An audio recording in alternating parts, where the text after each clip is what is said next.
scene, because that we know there are some kind of hacky amateur stuff going on too. So yeah, that's great that you guys have really crushed it on the website. And we are live. Should be live on YouTube, DLive, Facebook, and maybe even Instagram if that worked. So very exciting. What's up, DLive world? We focus on DLive because DLive isn't censoring. They're a great platform. We've started on DLive, and we will probably end up on DLive so we get booted off everything else. So if you guys have any questions for Cal, we have Cal Washington on. Oh, I got to update the title. 1 second. Did that again. Update titles. Give me 2 seconds, guys.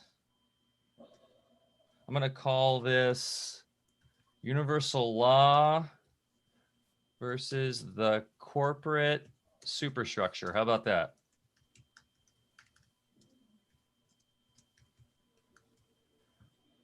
Okay.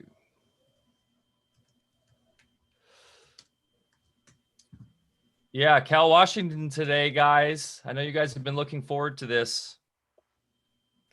Sorry, I just want to update this real quick, and then we'll hit record. So how much time do you have today, Cal? 'Cause we don't want to keep you too long. Oh, I got a couple hours if that's enough. Cool. Yeah. Okay. Oh, that's plenty.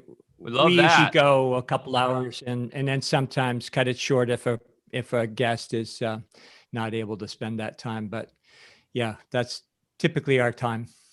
Okay, we are good. Titles are updated. Let's rock and roll. I'm going to hit record. We'll go ahead and start the podcast. Let's do it.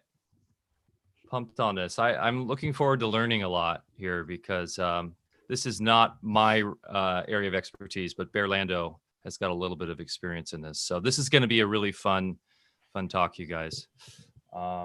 Give me 2 seconds. All right, I'm usually more with it.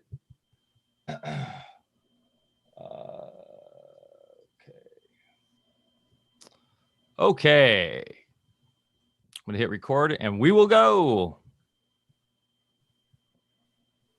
And we are back for another episode of AlphaCast. My name's Mike Winner, and I'm here as always with Dr. Bear Paul Lando up here on the beautiful Smith River on the border of California and Oregon in the great state of Jefferson, where the new California movement is still ramping up. And we've been having a lot of fun watching that with what's going on there.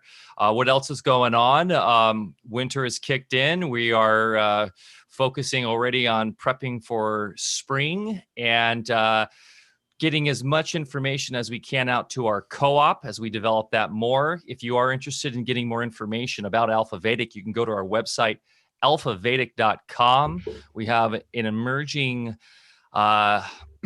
developments coming on the farm with the buildings we're planning to put up. We have a GoFundMe. I know we've been talking about this. It is coming out. We've just been juggling so many things the last few months. But yeah, there's a lot in the works for Alfa Vedic for 2021, including the reunion summit that will be coming out from the talks and workshops we did in Joshua Tree. Some really empowering workshops, and we have individuals on there that are really pushing the limits of knowledge for health and sovereignty and law. And one of those people today is on the show, Cal Washington, who will actually be in the reunion summit on our common law panel, which will be fantastic. So check out that. The Reunion Summit website will be launching early January. We have an amazing lineup. We keep getting people added. Kelly Brogan was just added. Sayer G was added. We have an amazing assortment of characters coming on board that are really pushing the limits of knowledge and wisdom that we so badly need right now. Also, what we need is community more than ever. And if you are looking to find people that are on this same level, that, you know, are really searching for truth and wisdom, you can join us on our community at Telegram at t.me/Alfa Vedic, or if Discord's more your thing, alphavedic.com/Discord is the place to jump in. It's all broken up there by topics, so it's really organized now and a great place to really find your tribe. Also, if you want to be more involved with Alfa Vedic, you can join our co-op, and that is at patreon.com/Alfa Vedic. And we are getting more product back in. We've had some product out of stock, and we're focusing on building more resilient supply chain lines and relationships with vendors so that we can get that stuff in there and keep it in there. The cerveza bug has made it a little bit more challenging, but that's why we're focused on the farm, so we can grow all of our own product and ensure that we can be delivering these healthy formulations, teas, etc., to you year round. So thanks for everybody for your patience there. If you do want to be notified when products come back into stock, please join our mailing list or join the co-op. Okay, that's enough of that. Let's jump into Cal Washington. He's here, CEO of InPower, shares his journey through the daunting legal commercial Maya that seemingly dictates every facet of contemporary life through government fiat. Cal is one of the courageous few that have dared to question and challenge in an effort to dissipate the collective spell presently engulfing mankind. The InPower community is culturally, governmentally, and geographically diverse, but has a common bond: the need to have authority over one's health and home. So important. Regardless of where you live in the world today, people have fewer choices when it comes to certain technology and services, and often have no choices when it comes to medical interventions with no recourse for bodily harm. Cal will guide us through the quote-unquote path of honor as a spiritual journey that transcends all legal commercial process. This interview couldn't be more timely, and Cal's message could best be summarized in a simple truth. We do indeed have choice in all matters of our life, while our Creator is the only true authority. Wow, well said, Bear Lando. How are you today? I'm doing great. And Cal, thanks so much for being here. It's really an honor to have you here today. And this is going to be a really lively discussion, I know. That intro, I did write that, and I hope I didn't put too many words in your mouth, but that was my own kind of take after listening to you and getting to know you a little bit from afar. So correct anything if I'm misrepresenting you. No, I was like, who wrote that? Like, I'd like to have that. Well, when I review your work and listen to you, you really, I kind of relate to you as a kindred spirit. I think you're coming at it from a very similar perspective that I've reached after many years. I started this journey in the mid 70s, and the circles that I traveled in, most of those people are dead. A few of them have actually been assassinated. Many of them are incarcerated to this day. I could name a bunch of infamous people that were my cohorts back in the day. And then a few of them are actually still on the lam for the last 20 plus years. They knew enough how to disappear, but if they ever reappear, they'll be nabbed. As I began this journey, my true vocation is medicine, and a lot of my clients, over the years had to endure me lecturing them about, all these different redemption processes and things. And, the people would say, well, what's this got to do with medicine? And I firmly believe that the moment we abrogate our life force to external authority, at that same exact moment, we cease to be self-correcting, self-maintaining biology. And, in Chinese medicine, even, we understand that we have energy reserves, and those are to be used with our own will force for our own creative purposes and to maintain our health and the life that we want to lead. And when we have these, again, external authorities that are claiming power over us, when they really want our life force, and then when we actually give it to them and succumb to their will, that has very heavy repercussions, again, just my belief system, karmically, health-wise, in every facet of our life. So when I was thinking about this program last night, I just got together a few little show and tells, because I did teach a few classes. I don't do anymore. It's been a long time, but I did teach classes in the old days about some of these processes. And, it was very daunting for most people. First off, here's my, Black's legal dictionary. And you can see I've got just about every page, indexed, tabbed and underlined. We've got, approaches. It took straight bookkeeping approaches, to challenge certain agencies, we'll say. That was another whole facet. Then, of course, the real Bible, as far as they're concerned, is the UCC, the Uniform Commercial Code. And you can see I've done a little homework there and tabbed and memorized just about every page. Not trying to impress you here, but just to show that, I kind of jumped in with both feet, bought the t-shirt, quantum language. I studied with David Windmiller personally. And then, the thing that I think most people fail to really get into is the Bible. And again, I have the Bible tabbed as far as relevant information pertinent to legal processes, because I believe that was the original blueprint. So after going through all this and, doing everything from, birth certificate bonds, indemnity bonds, UCC filings, and you name it, I came to the inescapable conclusion that the paperwork is only as good as you know how to enforce it, which is why I read all that crap in the first place, because I really don't enjoy reading legal things. But, I did necessarily. And the other, the next evolution in my own journey was to realize, well, this is really an inner game. It's knowing who you are and, drawing your line in the sand as far as, where your world begins and ends, and nobody, unless they have your consent, is allowed to encroach upon that. And, I'll just finalize by saying, I believe it's a very spiritual journey and has great repercussions and, on that level. And for that reason, I believe that's probably the primary reason why anybody should look into getting to these processes in the first place.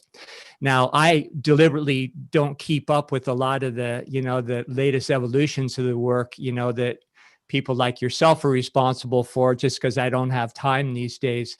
But I very much enjoy seeing your work out there, because we used to have to go to, private venues and we're, brought in by the FBI and other, agencies periodically for daring to get the truth out. And now people like yourself are just getting it out on the internet, and it took us great pains and time to do that in the old days. So thank you for your efforts. And I'll let you take it away from there and tell us, if our efforts in the old days paid off, and I know you've taken it to another level. So that's what I want to hear about.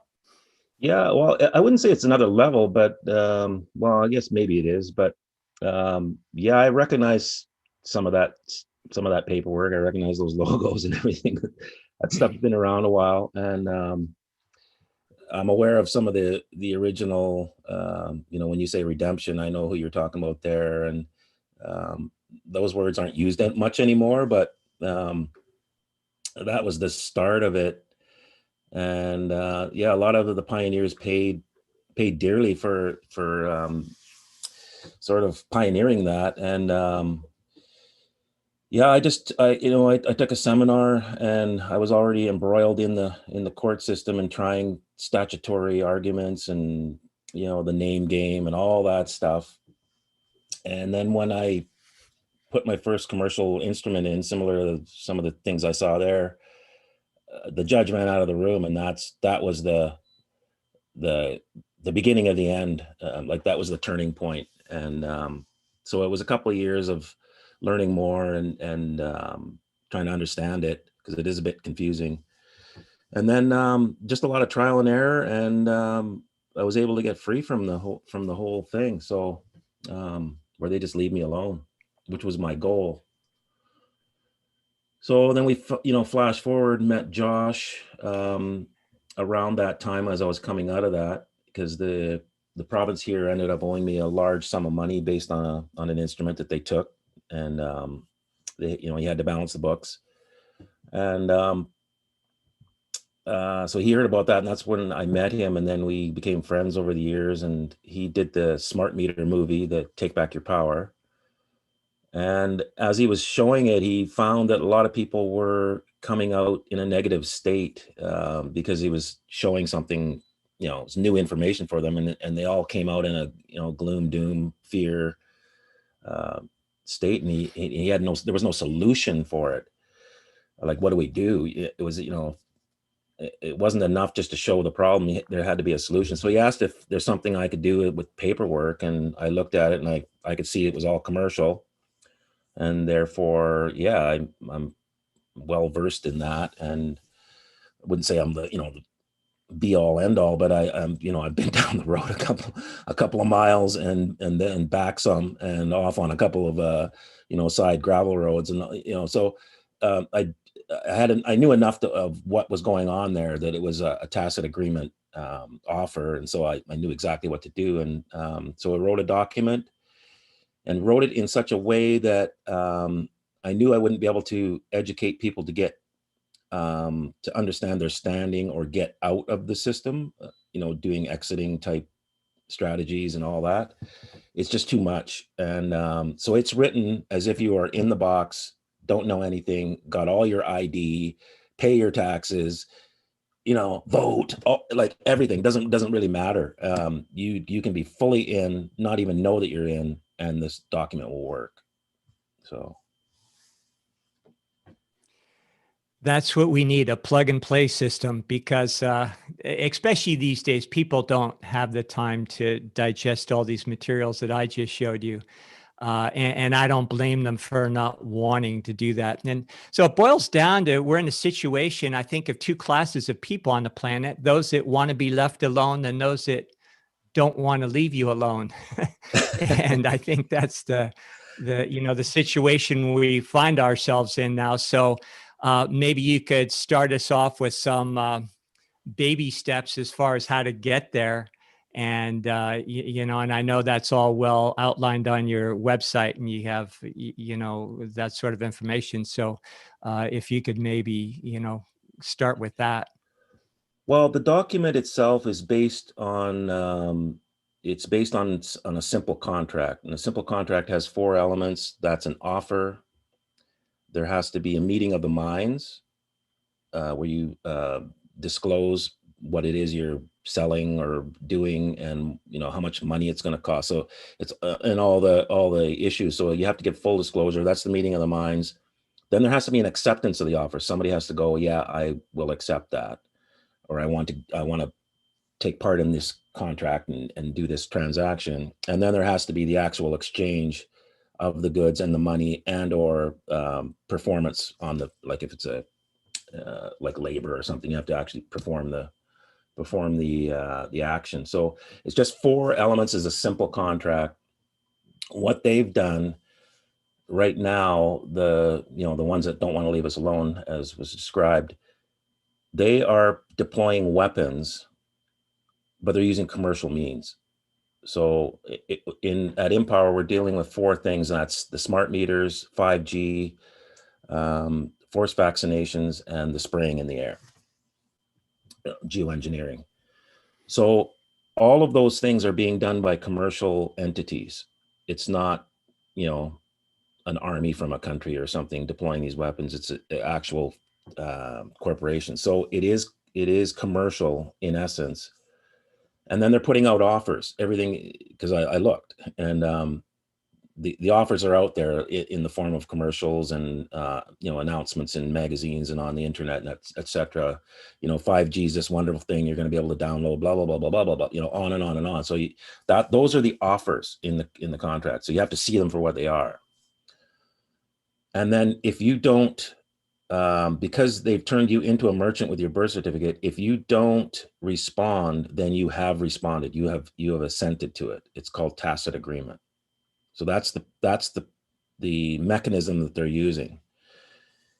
The fact that you don't understand that you're a merchant isn't their problem. Like ignorance of the law is no excuse.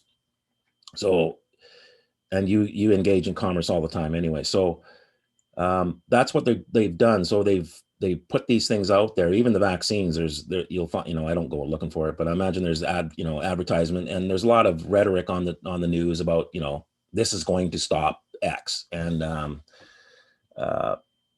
that's the offer. Now, whether it does or doesn't matter. It's an offer, and we are accepting it as a society right now, like, generally speaking. And so that's how they're getting us into this contract in order to have weapons that we have agreed to. And this goes up into spiritual realms. So that they have to get our agreement. They can't just come in here and wipe us out. They'd love to, but they can't. So that's what's happening. I could see it because I've just been down that road enough where it's just really obvious to me. And so what we did is, I see your offer. I conditionally accept your offer on the condition that you prove it safe. And you can't prove a weapon is safe because it's not designed to be safe. So, and if you don't prove it safe, then you force me in some way to take this weapon or be around this weapon or have it in my vicinity, and vicinity is a very broad term, then I'm going to charge you X amount of dollars per day. Do we have a deal? If you go silent, like you were just doing to me with the offers, then you have agreed to this contract. So that's the simplest way to describe what's in the going old on. days. Go ahead. Yeah, we used to tell people the most important thing to do is to open your mail and answer it.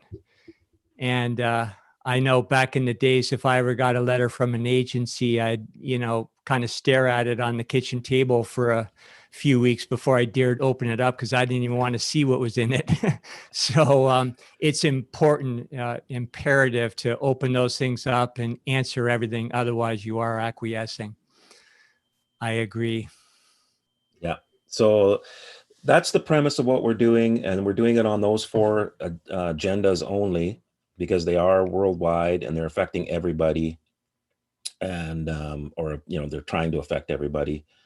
And so everybody can relate to one of those four things in some way, because it's in your face. So that's what we're doing in order to get enough people that want to send this, and we can bill the powers that be, or the ones that won't leave us alone, in mass based on their system.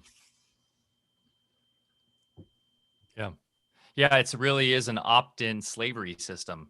And beyond even just understanding the nature of commercial law and lost at sea maritime law and all that stuff, even just in general day-to-day activity in our health, we opt in to buy the junk food. We opt in to consume the media they offer. But on a grander scale, we opt in tacitly when we look up at the sky and see the spraying and go, oh, well, that's a conspiracy theory. I'm not going to research that. Meanwhile, people are suffering on the ground from it. We actually had Alana Freeland on the show last week, which was, I don't know if you're familiar with her work, Cal, but she's an investigative journalist and author who's done an amazing job of laying out the facts and reality of geoengineering, chemtrails, and all that, and all of the government and private operations that have been going on for decades, and all of the different, strategies and weaponization of the atmosphere. And this is an amazing follow-up, because that kind of gets dark, right? And like you were saying with Josh with the smart meter thing, having that knowledge and information, it's like, wow, that can be really overwhelming to people, because then they see that, okay, I do see now that this is real. I do see that there's a problem. What the hell can I do? And that's what InPower is so amazing at. What you guys are showing is that you have the power as a sovereign soul that is incarnated on this planet, or born on this planet, however you want to see it spiritually. You have the power, thanks to universal law, your universal rights, to stand up for yourself and not be subjugated to these weapons, as you know, as rightfully they are. So what in your mind is, if somebody who's just really new to this, what's the best way besides going to your website, like in terms of understanding the first steps towards, I mean, is there like the definitive thing to read or what to understand the ground, the basis for all of this, whether that be historically or not? Is there like a great resource for that? Because that's the number one question I get all the time. And I do believe what you guys are doing is important because it's giving people a step-by-step action plan, but also I do also believe they philosophically need to understand why this is and why this is set up this way so that they, I just feel like that's really important spiritually and philosophically, so that they do feel that empowered energy to go ahead and move forward with this process. Well, it's Bear held up a book. It's the Holy Bible, and if you want to get the summary of it, or at least the nuts and bolts of who we are here, it's on page 1. And a being named Adam was created from the earth. So we have the same elements, etc. And God breathed into him, put his life force into that being. Then there was a cloning event, and there was the Eve, the female maid. So they were identical genetically. You know, they were different genders, but they were of the same genetic structure. And then when there was the two of them, he gave them dominion over the fish of the sea, the things that creeped on the land, and the birds of the air. So that is your air, land, sea jurisdictions. That's our claim. Mm-hmm. Now they've vilified the Bible, so you don't read it, so you don't see that and understand that that's what you have. And then what to ratify this, you'll see even the President of the United States when he takes office, or when he did take office, hand on the Bible. Why is that? Queen Elizabeth, hand on the Bible. She got possessions, and I believe she got the whole thing, this whole structure. Because there's wording in there, and if you understand the English language, she was given certain territories, and you know, Canada was one of them, and then other territories. Which, what does other mean? So usually when they have words like that are vague, it's bigger than what you think. So she got all that territory, but she has to uphold the Bible. So it's a contract. Yeah.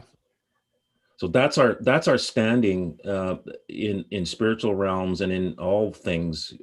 As Bear said, the laws, even the common law, are based on biblical law. So it all came from that. That's our foundation, and that's why you see it in the court. Like if you go into a courtroom, you'll find a Bible.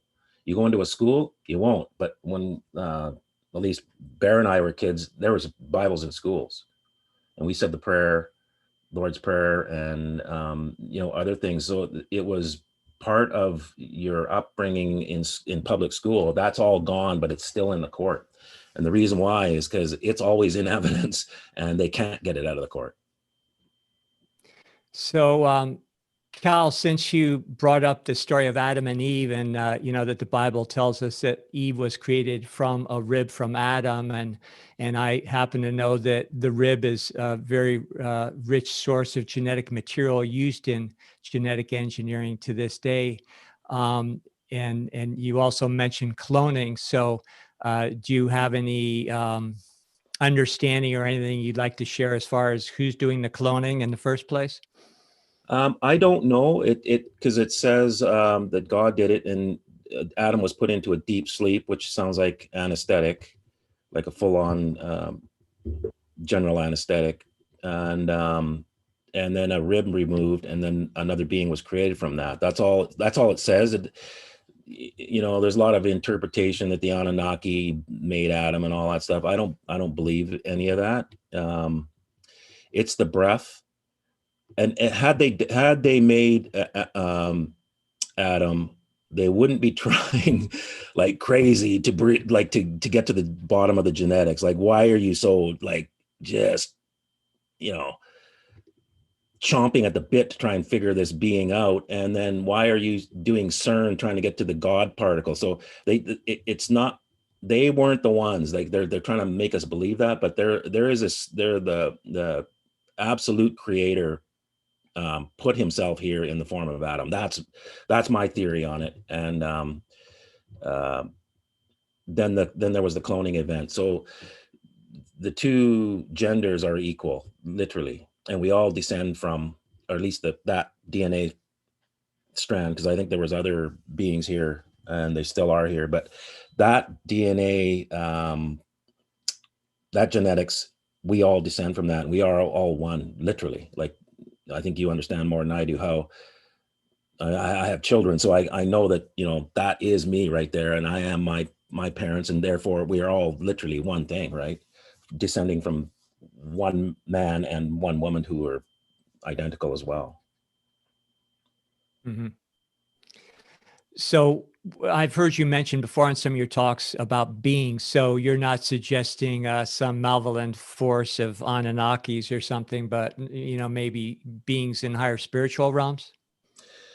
Well, there are beings in the spiritual realm, but there were, if you read the book of Enoch, which was in the Bible originally and taken out, that will give you explicit description of what happened a long time ago. And in Genesis 6, which is still the first book, but not page 1, there's just one verse where they or maybe it's 2 verses, but one account of what happened a long time ago, and there was this interbreeding between species, put it that way. The Nephilim. The Nephilim, yeah, the Nephilim were born then. So that's the descendants of those events are the ones who won't leave us alone. That's my theory on it, and everything plays out that way. They have become the royals, the elite, the blue bloods, the banking families, that kind of thing. And you'll notice that they are very touchy or careful about their breeding. Like they don't breed out. They stay within their it looks like Bloodlines are very important. Yeah, they're very touchy about their bloodlines, and it may look like it's just about a caste thing or a class thing, but it's actual breeding. Like they're trying to keep that genetics intact. And that this is interesting now that we're seeing this mRNA vaccine coming out that's really being forced on the population with zero long-term testing. 6 people just perished with the initial rollout and some other testing. There's people coming up with all sorts of maladies, and yet they're still pushing it out, and mainstream is all behind it. The mainstream media, mainstream scientism, politics. And it is interesting how it's going directly into the mass population's genetics and altering it in like this chimera-like thing with foreign DNA. And so we know they're obsessed with genetics. Those, when we say they, those, the power elite, the globalists, whatever you want to call them, this is in fact obvious to anybody who reads their literature. It's there out in the open now for anybody who thinks this is still conspiracy theory. This is conspiracy fact. So it does make sense more than ever for us to go back and read these documents. The Book of Enoch, I love the Emerald Tablets, the Gospel of was it St. Thomas or Thomas? There's a lot of books that were pulled and stripped out of the Bible, as you say, when the Roman Catholic Church was founded, which is funny. They integrated a lot of the Roman ideas into Christianity. This is why I love Gnosticism as well, and going back to really what Jesus's real words were and all this. It's important more than ever for us to really dive into this stuff. Marty Leeds is really good at this, if you know Marty. And because we need to come to a better understanding of where we come from, because that is where our power resides. And as you mentioned this with the Bible, I don't know, we call that ecclesiastic law. Was that would really kind of, so would you, I think it's important to understand this because those in power use this to their benefit, right? they use this as the foundation of commerce. And so it's important that we know these rules so that we can play within them and beat them at their own game. So in your mind, Cal, what is the most superseding law? Would you call that universal law? Would you call that natural law? Would you call that ecclesiastic law? Or does it not even matter? Well, there's what I call like there's hierarchies of jurisdictions, and I don't know them all because my theory is that they're infinite, like there is no end to it. Mm. But in man's law, it starts as far as the law of the jungle. Forget that one. But the statutory law jurisdiction is the lowest. Then on top of that is common law.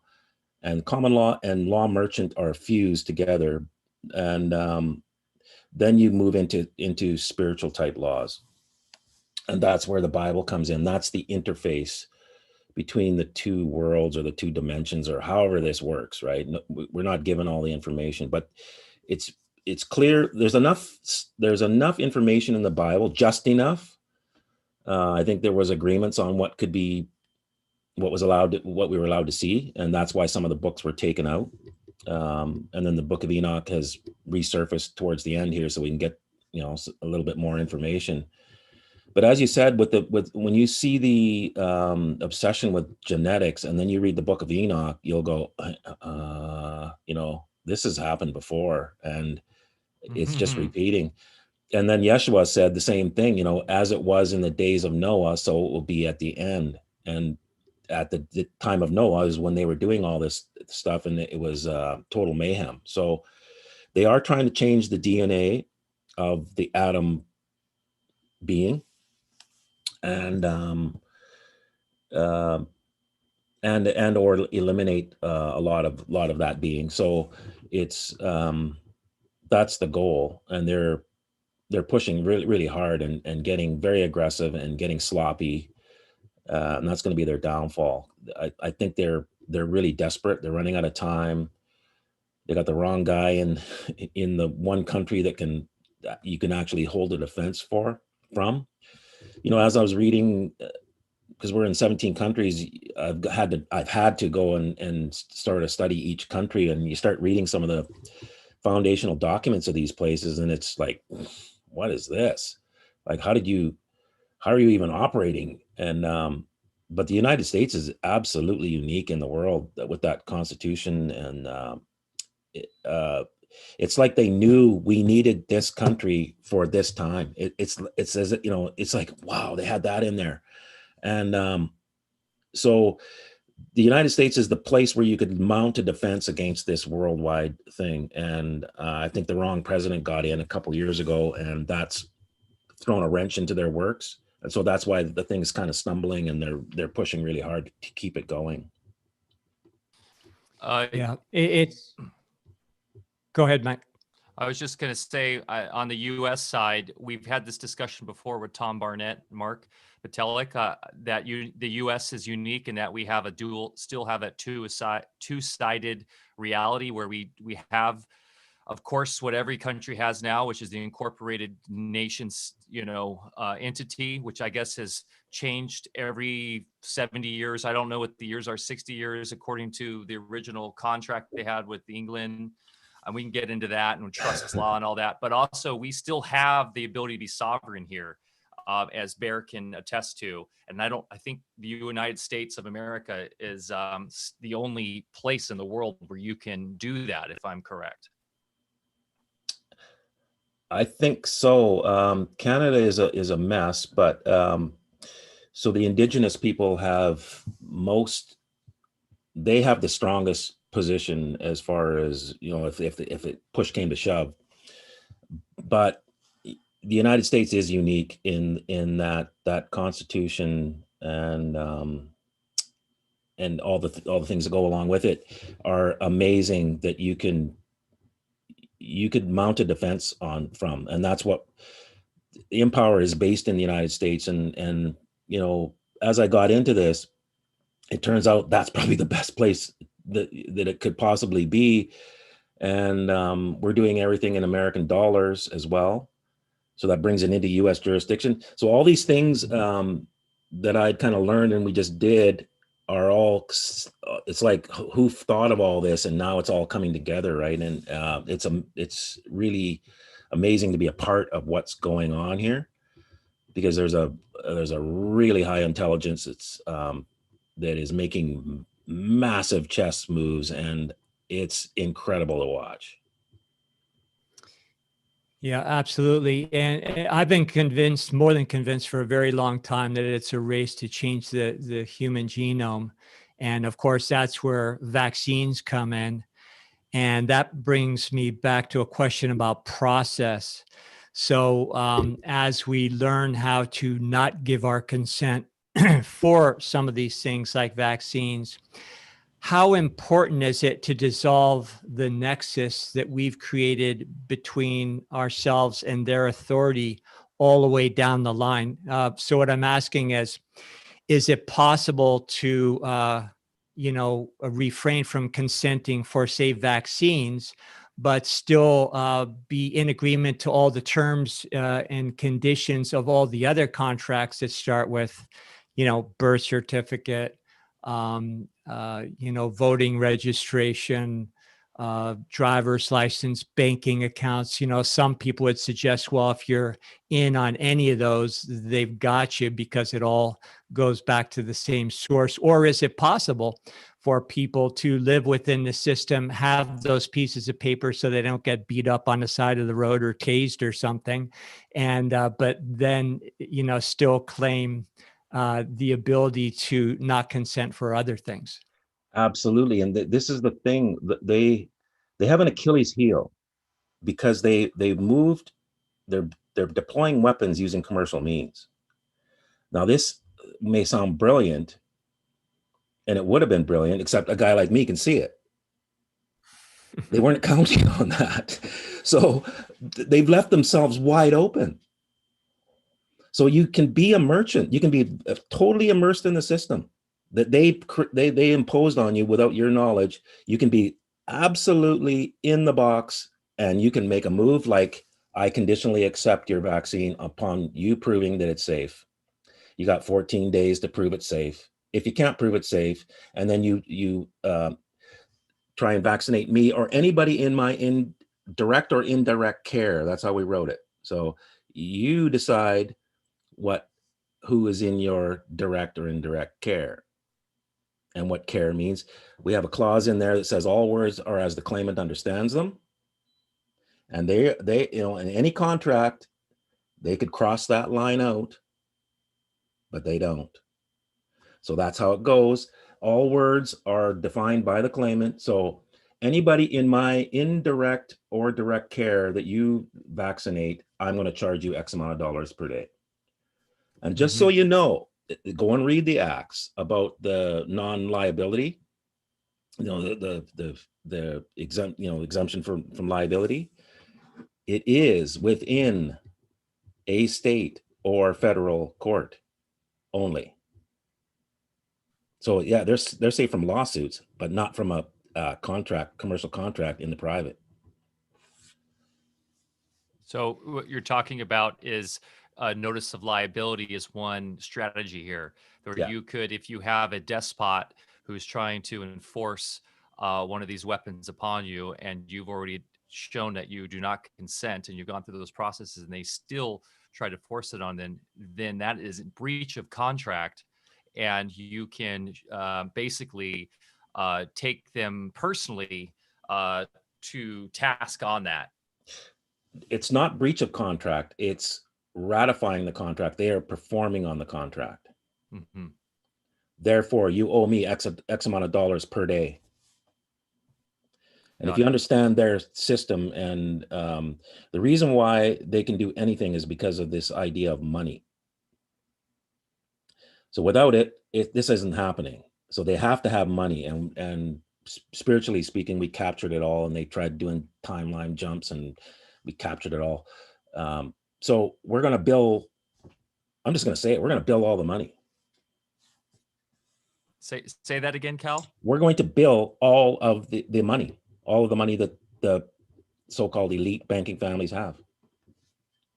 Fantastic. I love that.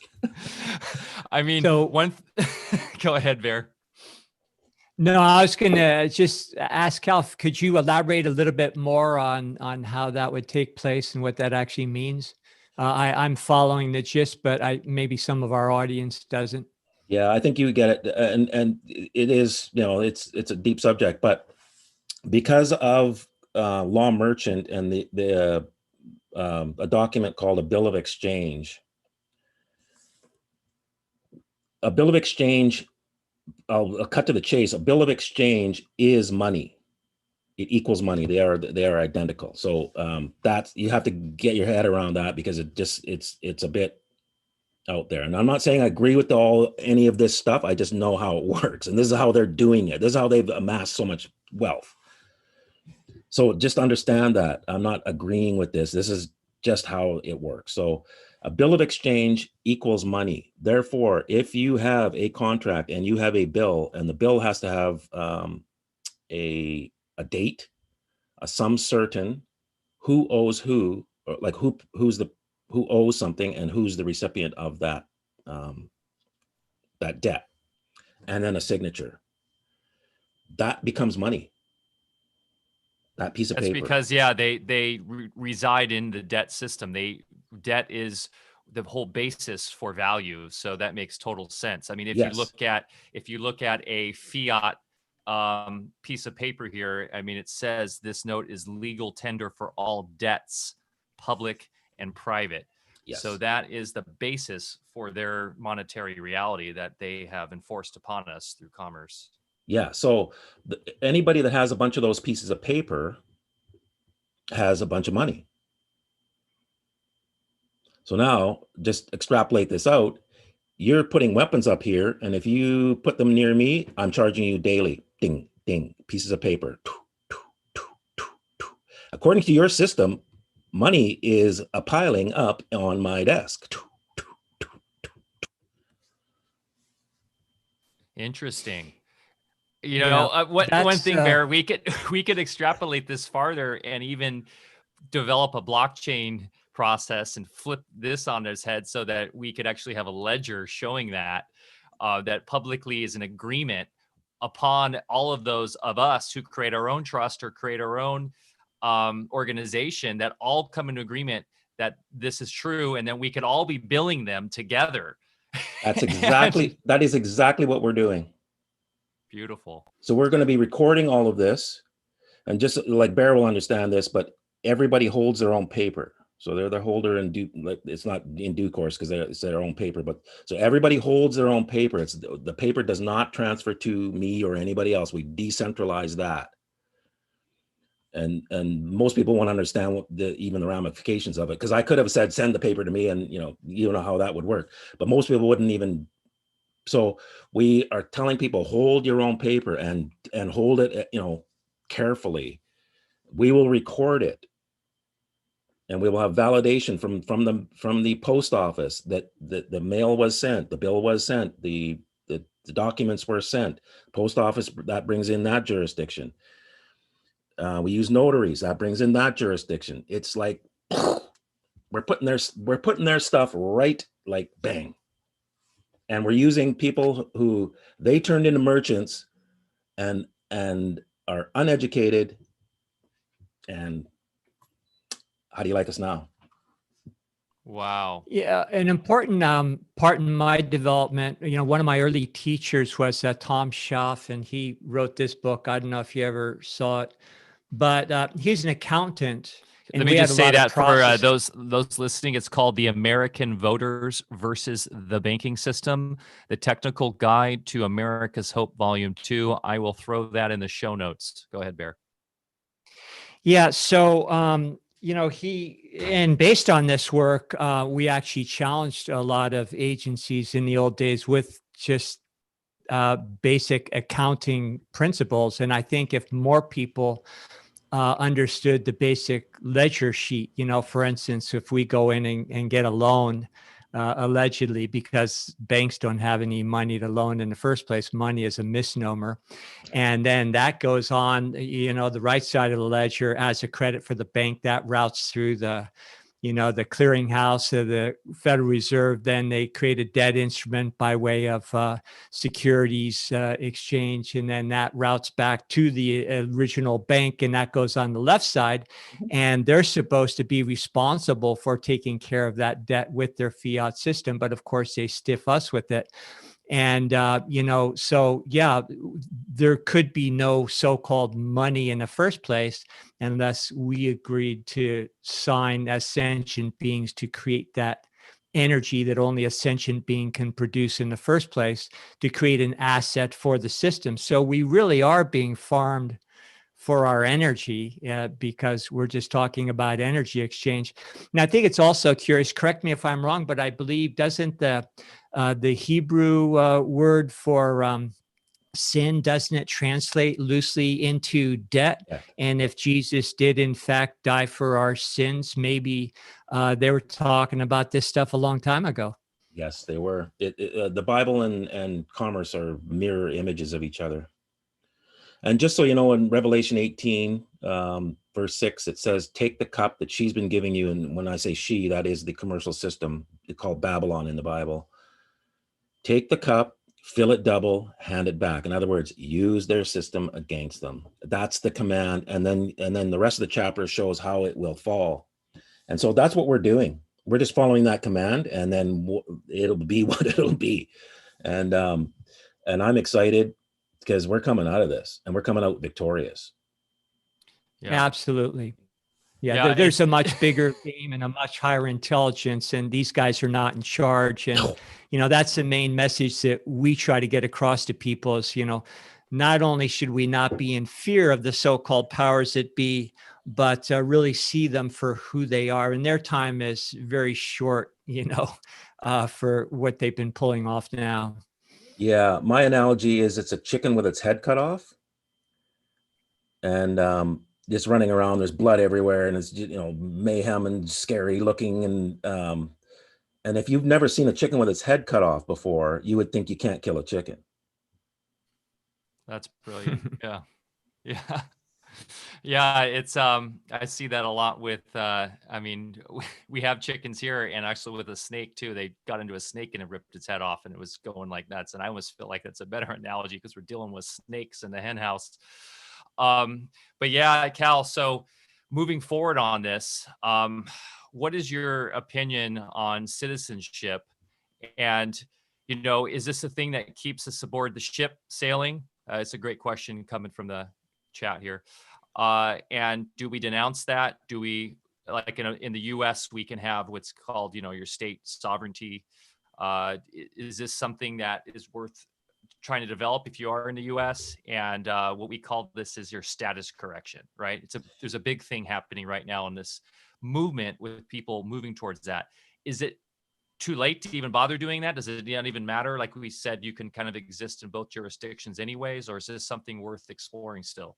I think it is. I've looked at it a bit, and we want to at InPower, once we're up and fully operational, we want to offer people to know how to teach this to our members, and that'll be because we're doing a membership, like a membership fee, a very small amount per month, and that would help to fund other people to come in and teach whatever they teach, so that everybody can go down whatever rabbit hole they want to go down, and have somebody that's been down that rabbit hole to guide them, that's vetted. So I think that from what I've seen, there's been some really good results when people getting into the state status in the United States. I'm fully out as out as you can be and live in a large city, but it's not convenient. Like I don't have a bank account. I don't have a driver's license. I have a post office box because I can't use the address I'm in. Not that I'm hiding. It's not like that. It's more, I can't have those ties. I can't have those benefits because of what I went through. And, but it's not a convenient life. I think Bear was talking about that, or one of you, it's not that there's a downside to it. Like it's not convenient. So Well, I think the time of convenience is kind of going away right now because they're literally saying in their own literature and on the media that you will be a second-class citizen if you do not get vaccinated. I mean, that rhetoric is everywhere right now, especially in the EU and the UK. You just had a French minister or one of their lead doctors say that if you do not get the vaccine, you will be forced into a second-class citizenship. You will not be able to travel. You will not be able to engage in commerce, have a bank account. So it's kind of funny how they're forcing that hand anyways. And for me, it's like, sweet. I just want to like be engaging with cryptos, Bitcoin, gold, silver. I want to be growing my own food, having our own co-ops. I don't want to ingest their media. I don't want to go to eat their Frankenfoods. I don't want to be involved with that system anyways. So it is an interesting time, right? Because it's like they're forcing that hand anyways in a weird way. It is like it's they're creating their own mess, and there's a verse in the Bible about how God takes something that was meant for bad and turns it into something good, and this is happening all over the place. And when we start billing their system, and amassing that kind of wealth as a group worldwide, we can turn our backs on them. And so like you said, they're kind of pushing us away, and that may be their downfall, where, okay, well, who are your slaves now? Because we're all over here. You pushed us all away. And being an airline executive, if my bottom line is going down because everybody's over there, well, I think I'm gonna leave and go over there too. Like it's just, that's just how it's gonna go.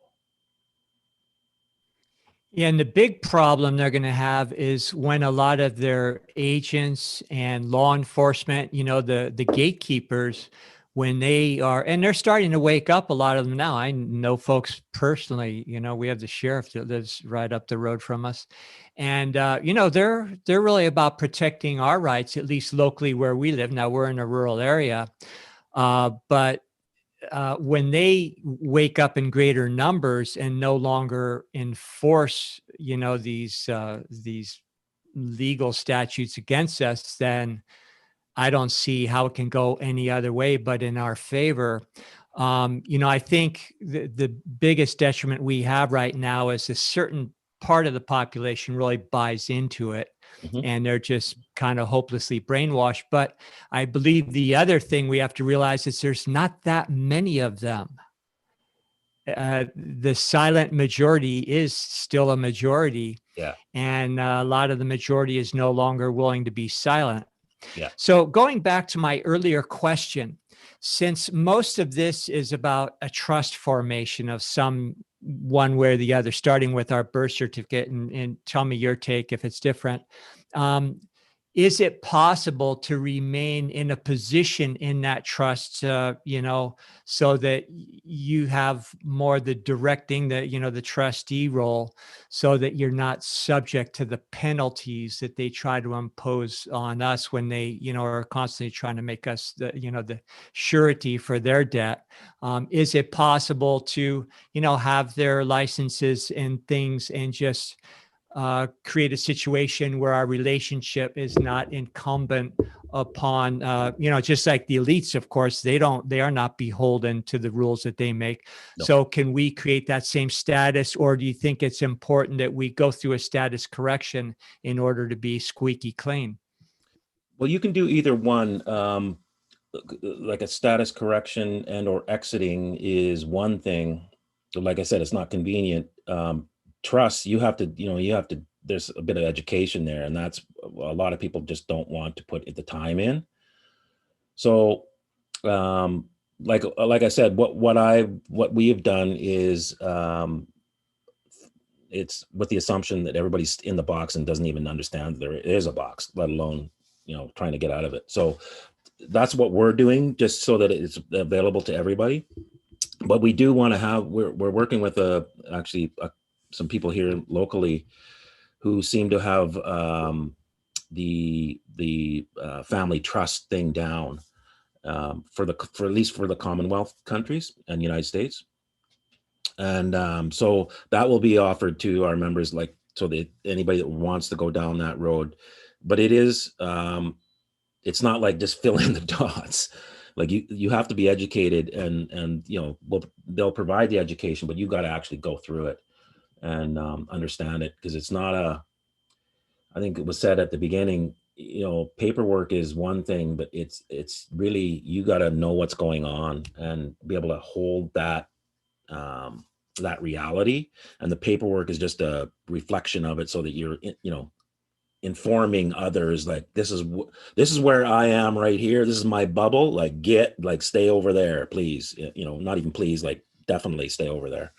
And but if you don't understand that bubble and they poke at it and there's nothing there, then they're gonna, they'll just start to railroad you again.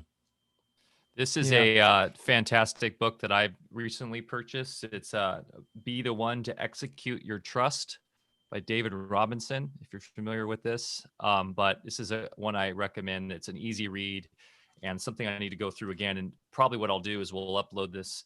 I'll hit up David, but maybe we can do this as a PDF to our community. But yeah, super important, I think, moving forward, that people understand how the trusts work and how we can create them ourselves so that we can be empowered more. So anyways, I really enjoyed that book. Yeah, I mean, I think we're in for a full system overhaul, and I don't think we're going to need trusts, because trusts are only because there's something that's not trustworthy that you need to, Sure. Just think about it, just simply. You don't have to get into the nuts and bolts of it, but that's the reason why you have to have these trusts, because there's something that's not trustworthy.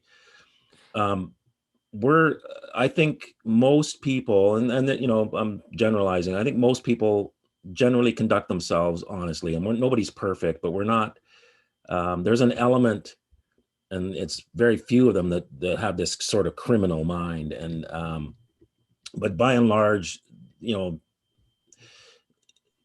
population in all countries, we all just want to get along, and we have this inherent sort of respect for each other, to varying degrees, but we don't really need government and laws. We would conduct ourselves this way anyway. We wouldn't have this mayhem. We wouldn't just, oh, now I'm going to start killing people.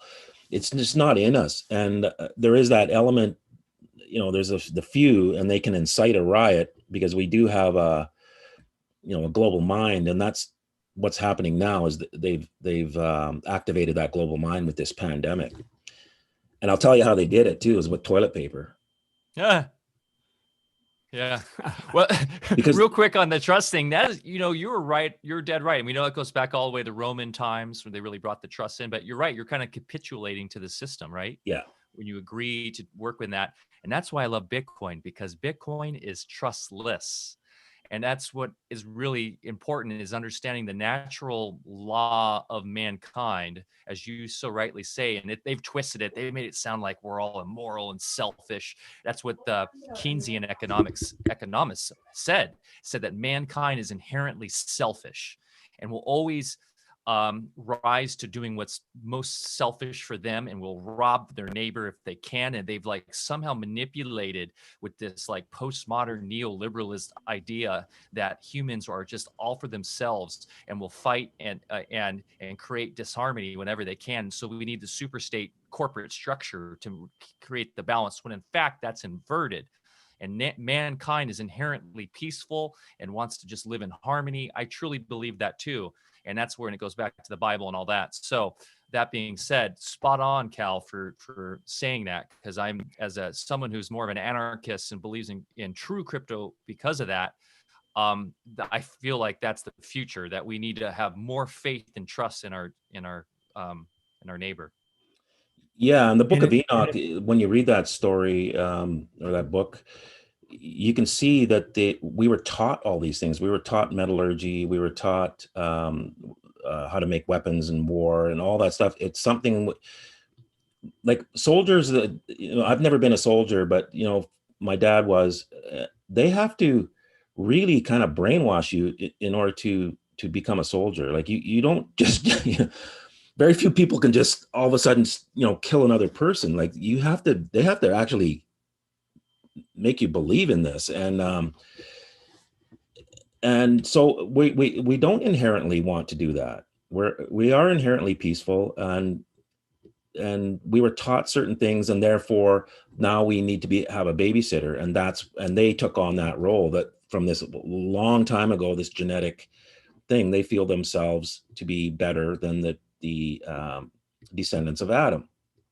They feel themselves elite because they have this extra breeding going on, and that's what this all comes down to. And anarchy does not at all mean chaos and, mob rule. We've been taught that, of course.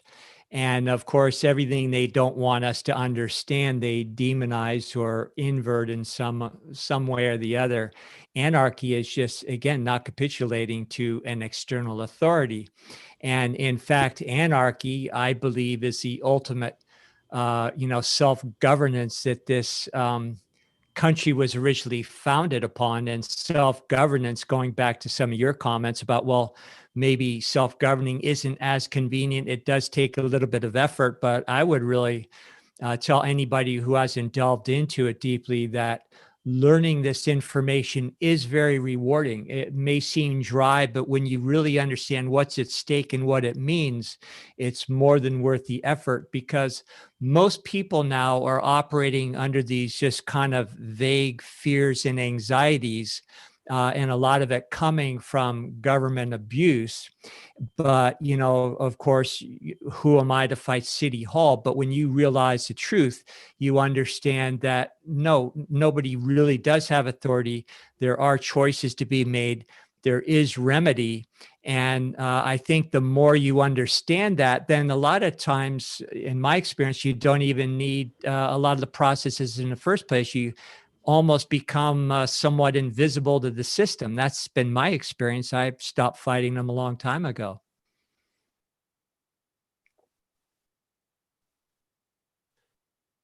Yeah, that's an interesting idea there. The idea of the gray man, or we talk about putting a shell of protection around you energetically when you go out into the Karen world, into the mask world. Um, and that's so true. Are you guys familiar with the Ash experiment? The idea of group conformity. It's a famous experiment that was done in the 70s, I believe, where they have an individual with a group of people who are all looking at different lines, lengths, and they're all in on it except for one person. And so when they ask how, what length of a line is matching the one they have one line and they have three different ones, and they say, tell us which one's matching in the length. And all of the people say the wrong one, and the guy's like, no, it's number two. And then even just on the second time around, he goes with the wrong line because he wants to be in with conform. And we are social animals. We are that's how we're built. It's our power, is that we have an energetic connection with each of our brothers and sisters. And they are so brilliant, the social engineers and the controllers, like the mask thing. That's why it's like so important for me to stand up with the mask thing, because that is just another social experiment for conformity, to get people in line so that they can slowly march themselves towards the tracing app. Then after the tracing app, it's the vaccine. And after that, it's the passports. And then before you know it, you're truly locked into the new commercial zone that is the plan of Agenda 2021, Agenda 2030, the Great Reset, the fourth, revolution of, they talk about, like Schwab and all those World Economic Forum folks talk about, which is this virtual reality world where you're not based in nature anymore. You are doing commerce virtually. And basically having your loosh, your energy farmed that way, i.e. the matrix. That is what in their minds is the future. But as you say, Cal, it's like they're running out of time. They're like pushing it. Usually they're so confident and calm in their ability to slowly bring that process to fruition over generations and generations, because they know their bloodlines are intact and their grandkids will maybe see that. They're usually not in a rush, but for some reason they're really in a rush right now. So I don't know if this has to do with the Great Conjunction and the spiritual evolvement coming from this new age we're going into, which many will say December 21st is a really, really important date. Some say that is actually the real Mayan calendar, that really is the 2012 initiation into the age of Aquarius, that there is this massive awakening happening. And maybe that's why there's this rush to get the vaccines out right now, to get as many people's DNA altered as they can. It's just really fascinating times, man. Yeah, it really is. And you know, the whole group mind, it's an actual flocking. We flock just like birds or other flocking species. And if you're near the flock, or if you're exposed to the flock, that flocking mind takes over, and that's what they've created with the toilet paper, because they've done many pandemics before, H1N1 and others, and we kind of look at it for a second and then go right back to what we were doing. But the toilet paper made everybody pay attention for at least a couple of weeks, and maybe even longer, and that's how they did it, because everybody got affected by the toilet paper, not the and then the toilet paper is not an issue anymore, but it made everybody focus. We all came to, like, there's a problem here, and it's affecting me, and it's still affecting me today, tomorrow. Like, that's how they did it. That was the mechanism.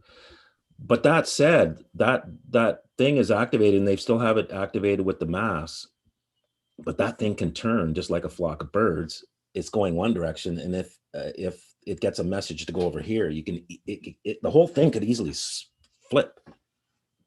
So just be aware of that as well. It's the thing is activated, but it's just needs a different message, and all of a sudden it'll jump. Yeah, that's a good point. With our community, we see that in some ways the Ash experiment flips, where, and I'm seeing this oftentimes in the alternative health sovereign kind of freedom movement, is that in a way we play into our own fears, like with the vaccine right now, that everyone now thinks it's all coming to us, and it's like the flip side of that. Now everybody's in total fear that we're all going to get jabbed. And it's funny, what I love is my wife. She's a nurse here at the hospital in our community, and she's a charge nurse. She's actually leading the charge for unionization. She's very active. God bless her.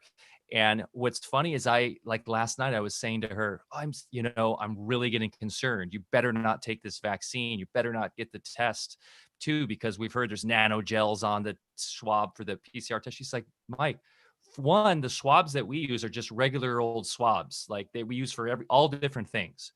So that conspiracy theory, at least for us in our hospital, is maybe at Walgreens and stuff, the test kits, that might be different. But she's like, I haven't taken the test. I don't need to take the test. There's no pressure to take the test. It's optional here. Furthermore, they've only had 25 of the vaccines, the Pfizer vaccines, ordered, because that's all it's an opt-in at their hospital. There's no pressure or stress by their people at the top to do this. So oftentimes we got to step back and also think the number one objective here is farming our loosh, farming our energy at all times through fear. And so it's important on our end to not fall into the conformity of thought and fear, thinking this, and really just always stay as rational and have as much common sense as we can, and live our life in a happy way, and not get, on the flip side, so pulled in to the fear, right? Because we can do that to ourselves. And that's what's so cool about the InPower stuff, that what you're doing is, it's just very much like, this is the deal. You could do your non-consent, get that paperwork out, and then move on with your life. You don't need to be obsessed with this stuff. We can still, live our lives and enjoy our time on this planet, and not let it dominate our day-to-day, thoughts and feelings, because that in turn will make us sick, and it'll be a self-serving deal for them to begin with, Yeah, I agree. And we me personally, I'm already living in the like, this is all done, and so I'm preparing for as if like when you're going to go on a holiday, and you're still at work, but it's like, oh, okay, but 3 days it's going to be, it's like that. I'm going to be in Mexico instead of in the winter here, or whatever it is. It's like that's how I'm living. I'm already at moved into the new thing personally, and I'm preparing for it and living as if it's going to happen. And that's not wishful thinking. It is how I conduct myself, and it is real. And I've been down this road a few times. So we are going to come out of this, and we're going to come out victorious. It's not going to be sort of, narrowly escaping. It's going to be glorious kind of, switch to the new thing.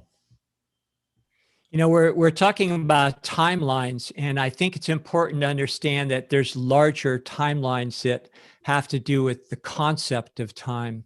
And I remember way back in catechism when I was in grade school, my ears perked up when they started talking about the end times and all the things surrounding that. Now, I personally don't believe the end times are Armageddon, but just literally the end of the concept of time. And just with a little bit of understanding in waveform physics, you can appreciate more fully that time is a concept, and it's this construct that's part of the Maya that's, everything that we're talking about, to bring us out of the present and, because we can only be afraid, if you think about it, if we're either dragging along the past or projecting into the future. If we stop doing those two things, it's impossible to be afraid about anything. I mean, how could you be? You're just right there and everything's fine. So as the larger patterns, we'll say universal patterns, are, well into motion, and they're going along with or without us, we do have the ability right now to draft into where those larger patterns are taking us, or to, stay kicking and screaming into the old paradigm, which of course is all based on taking us out of the present and living in a fear-based reality. So, that's where, again, going back to where the processes were valuable to me, is you go through all those necessary stages of development, come out of the fear, come out of the anger, and then, find yourself in present and say, well, what's the worst thing they can do to me? And, so 2020, Agenda 20 is happening right now as we knew it would be years ago. And now, of course, Agenda 30 is the next phase of their operation that, is this whole AI, genetic modification and things, but it's not happening. So anyway, that's my 2 bits worth on that there. I do have a question back to the billing idea, because this is now my mind's just going crazy on this, and I'm going to definitely dive more into this, because I actually did a talk. I'm developing a holistic economy idea that is the concept for after all this, like what could work better, right? And it's based on deflationary currency stuff that's based on cooperation, collaboration, the gifting economy, give more and you'll get way more back, kind of a lot of really interesting ideas. But when you're saying we're billing them for this, and you say we're going to have all this money to do stuff, how do we convert that into an actual usable currency? Is that something working within fiat then, you're saying, in the debt system? Or is this some way where we build consensus on this and we create our own currency based off that valuation? I'm just trying to wrap my head still around how that can work in like day-to-day commerce and in interpersonal private commerce amongst, let's say, those who understand that we have done this billing and that we have this value now. If that makes sense. Well, what we're trying to do is just create that potential and create that the actual thing, like where we have this. And from my experience, you can plan all kinds of things, and then they make a move, and now you got to go over here, right? So we're just creating the potential for whatever the consensus or actually whatever God decides. That's how I look at it.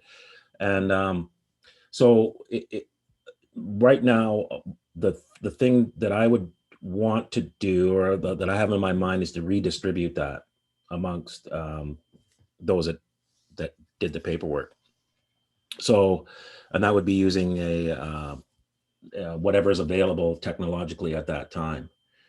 Now, another thing that could happen is, depending on who is running the United States at that time, because this is in United States dollars, all of that the whole thing comes under U.S. jurisdiction, and they can do enforcement. So there's a lot of scenarios that can happen. We can do liens, which throws a wrench into the thing, but you got to be able to defend the liens somewhat, depending on how many people we have, and so it's all potentials. And I'm one of the guys that can see. I'm just one of those small potential people. I can see a lot of potentials, and I can instantly go quite far down each one of them, and hold that. And so I'm seeing what we're doing. It has potential to do whatever, depending on what happens at any time. We can go this way, that way, that way, that way. Yeah. And I think it's important, while we're saying that, we're getting out of it and people are waking up, and there's going to be we have all these wonderful tools that are on our belt. Things are still probably going to get pretty rough for a bit. I mean, that's personally how I see it. I see that no matter what, there's Klaus Schwab, this guy's saying now that the next thing is this pandemic of, an internet virus or something. And we just saw this hack that's now already started. And it's almost seeming like it's like round 2 now of a new pandemic, like we saw with Wuhan right around this time last year. And already I was raising the alarm right when I was watching the Wuhan stuff last year. It looked like an operation, people falling over in the streets. It made no sense. Nobody was dying in Shanghai or Beijing, but for some reason, Wuhan was the place. And this is such a virulent, this virus is supposed to be so contagious. Why are not the 20, million or however people are in Shanghai? How come like 5 died? Yeah. And then, so that was like a 5G operation or something. Yeah. They're poisoning their own people. China is controlled and co-opted by these psychopaths. That's the model that they want for the future. And so that's why they're back to business.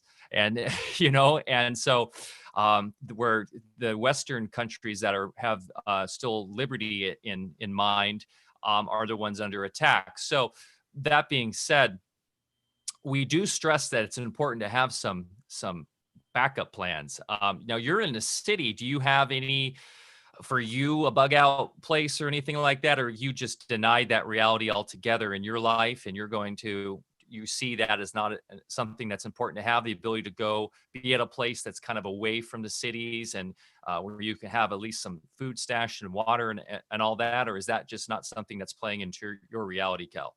No, I don't have a place to go. I do have food here for a few days, like actually mostly spaghetti, because it's just easy to store, and spaghetti sauce, and that kind of thing, because things could go down for a little while. But yeah, I don't hold that reality. I've had experiences where the powers that be, these are not the droids you're looking for. That's the best way I can describe it. Like I've had a couple of those already, and once the third, well, I've had 3 actually. So it's a reality where they can't, their reality can't infringe upon mine, and I'm able to hold it, and God helps and enforces that. I'm not worried about anything really. I'm in the present, and even death doesn't scare me. I've been to jail. I've spent 60 days in jail. I've been pepper sprayed from this close. Been arrested, been in the back of police cars. My brother was beat up by a mistake. It didn't happen to me, but they beat up my brother, like what you would call a SWAT team.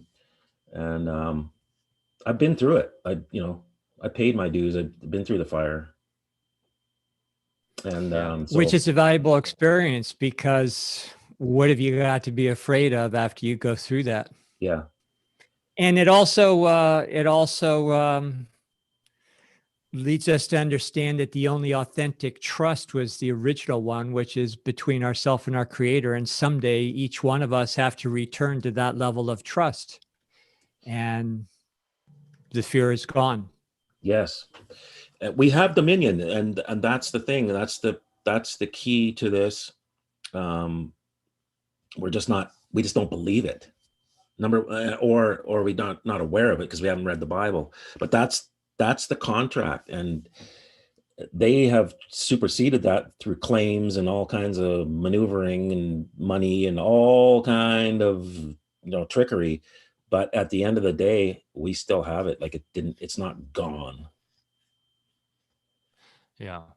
I find your answer so empowering, because one of the concurrent themes amongst our circles of people, I guess, that are in this on the more side of freedom and sovereignty and stuff, there seems to be this prepper mentality that you got to move to the woods and be ready for the fall of civilization. And I love your statement there, because it's so empowering, right?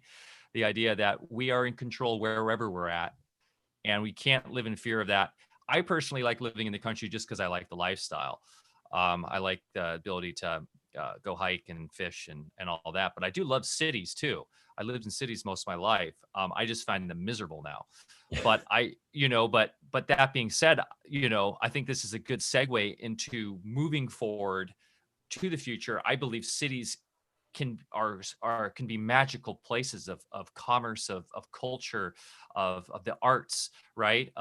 We talk about how in the future cities will be these holistic places where you walk through sound baths and these flowing gardens, and you go into all these amazing shops and where people have their wares that are. I love that. I mean, I love going to quaint little towns and doing antiquing and all that. Like, that's super fun, right? So we can be there and we can get there once we get over this hump. Now, that being said, how do you envision for you? I love this topic. What is the best way of governance? We talked about anarchy. Is that really the way? Is there something like some sort of situation where we maybe have a philosopher king type person who is maybe kind of a leader for our community, and then that kind of spirals out fractally? Personally, I kind of like that idea. I believe leadership's important in community. I think we've seen that for eons with like the tribal cultures, how they have a philosopher king type of person who has wisdom, who's an elder, who can make proper decisions and puts a lot of that onus on them, to protect their community. Is it more of something that's like a republic? Has the republic truly failed? Do you think about this stuff and where we should be going once we get over this hump and out of the maritime structure and out of the corrupt elite controllers and move on to this new era? For you, what is the form of governance that would seem to be the best fit for this? Well, I think we will be following God the way the animals do.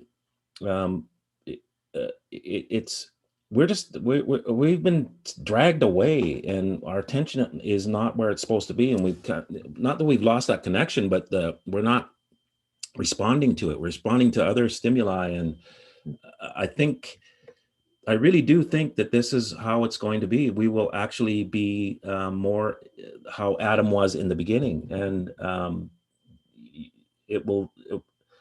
things will make sense, and we will know what to do without so-called leadership, like a structured leadership. And even when the Israelites came out of slavery, which is, if you understand the Exodus and some of the things about Israel, you can extrapolate that out into humanity fractally, or you can bring it down to one man, one woman's journey.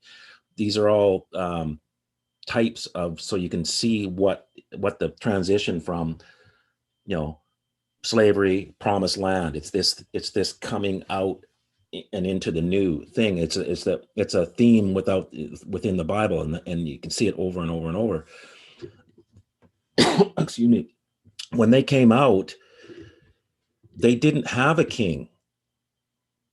God led them out, and they followed the pillar of light, and then and the smoke, and pillar of fire and smoke. And then when they got to the promised land, that's when the smoke and the things stopped. But they just lived in the land, and you'll see that there's the phrase, they lived as one man, and each man lived as they saw fit, and that kind of thing. It was like there was a culture and a harmony that worked just because it just worked. And then they wanted a king, and God said, why do you want a king? Well, you want a king like the rest of the nations around us. And it's like, boom, down into the mayhem again, right? So I don't know that, I don't want to be the leader, put it that way. Like I'm not, so forget that. But if there is a benevolent leader, the Bible says Jesus Christ, the government will be on his shoulders. So if he comes in a bodily form, then I'm all for that. But I think we're gonna be more following how we were designed in the first place, that connection to the Creator, and we will just live in harmony, and there won't be any strife, there won't be any lack, there won't be any need for competition. We would all just work together as one. And I know it sounds really lofty and la, but I really do think we can do this. It's actually happening within InPower, to varying degrees, and people are growing and starting to get along and understanding each other and being tolerant, and it's happening. It's happening on its own without any kind of leadership. There's just sort of 7 principles to live by, which most people would go, oh, okay, it makes sense. And that's it. Well, it all goes back to staying in honor, right? And of course, that's the path of whatever you want to call it, commercial redemption or whatnot. And so even when we're dealing with the tyrants, there's ways to stay in honor with them, not fight them, but to be in honor. And then, of course, when the tyrants are out of our hair, it's going to be that much easier to stay in honor with each other, because as I agree with you 100%. The average person does not have all these negative forces within them. They do not want to harm other people.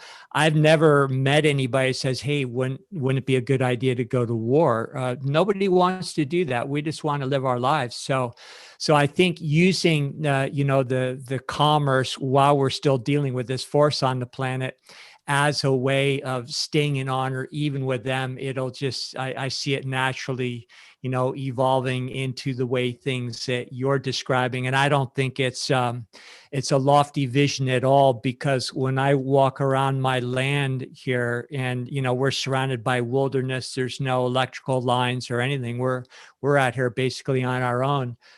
Everything is in honor with each other, the animals, the forests, nothing is in conflict. No. So, and we are rightfully the stewards of this domain. So I believe that's why it's innately inherent in us also. We were here to tend the garden, and that means prune it and make sure it doesn't get overgrown. And we're taught the exact opposite, that there's lack and you have to go out and work to get this stuff called money, and so that you can live here. And we're the only living, I say this all the time, we're the only living species that pays to live here. All the way down to bacteria, and not one other living being, plant, animal, fish, pays to live here. It's all provided in a balance, and we've been told something different. Yes, the scarcity con game, which has been played upon humanity for thousands of years, when in fact it's all about abundance. Nature gives all. Nature is abundant, and all nature asks of us is to protect it. That's all. Yeah. And it will give us everything. And I think, I'm seeing it now. So the idea is we don't need that governance, because when we are truly operating by natural law, we are one. We are one with each other. We are one with nature. We become psychic even. That's our true nature. So we know all truth. Everything's immutable truth in our minds, because we know what our neighbor's thinking. And we know hey, that's okay. You have those thoughts. Maybe they were a little quote unquote sinful or whatever, but we're all human. We all make mistakes. I love you anyways. There's no more hiding. There's no more debt. There's no more scarcity. It's all freedom to be ourselves. And like the clothes come off, right? Like going back to the Garden of Eden. And it's mind-boggling for many people to even start to wrap their heads around this. As you say, it sounds woo-woo, it sounds way out there, but I believe that's where we're headed. And that's something that just inspires me every day to wake up and be happy. And that's why I love gardening. We live on a garden planet. Gaia, this is a beautiful garden planet, and we should be integrated into nature. And I feel like that's the fun, exciting technological world we can live in the future, where we have analog technology, where we are using new free energy and new systems of using permaculture and things like that, where we are engaging in abundance at all times. Yeah. And it really does become heaven on earth. Yeah, And, and it's that simple. it is true. Like Yeshua said, you will know the truth and the truth will set you free. And I think it's going to be a very quick thing. And as you can see, if you believe a lie, you start to act that way. Why do you think everybody's walking around like this? Because they just decided one day, oh, I think this is the new fashion thing. No, because they're believing something, and therefore they just instantly go to it. Well, if different information was put into that same mind, we'd all go, oh, this is what we're doing. And of course, the only way they get away with all this is they appeal to our good nature, because most people are wearing it because they really believe that they're helping somebody else, or else they're at least virtue signaling that they're helping somebody else by wearing a mask. So, and the reason why people don't believe all the so-called conspiracy theories is because they can't understand that there are actually folks out there with different DNA than the rest of us and are not wired the same. Yeah. And what ends up happening with that phrase conspiracy theory, it makes the word conspiracy by itself become a non-word. Like there can never be a conspiracy, like never, ever. Nobody ever conspires to do anything. That's the mindset. Oh, it's conspiracy theory. What about a real conspiracy? What if it is an actual conspiracy? Is it a theory or is it a conspiracy? You have to jump out a little bit. Yeah, there could be some wild conspiracy theories, but there could be an actual conspiracy, and you would miss it because you instantly dump it into that basket. And what's amazing is over the years, I've seen these different terminologies birthed and then just come into the mainstream. And conspiracy theory was right after the JFK thing when people started questioning that.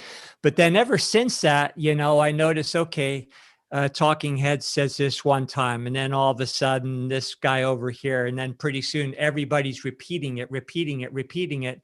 And now we have a term like conspiracy theory that's doing exactly what you're talking about, which is automatically discouraging anybody from looking at just information. That's right. Because it's automatically pejoratized based on the overall terminology. And it is brilliant engineering, but when you get onto it, then you just sit back and you're just watching, that develop in real time.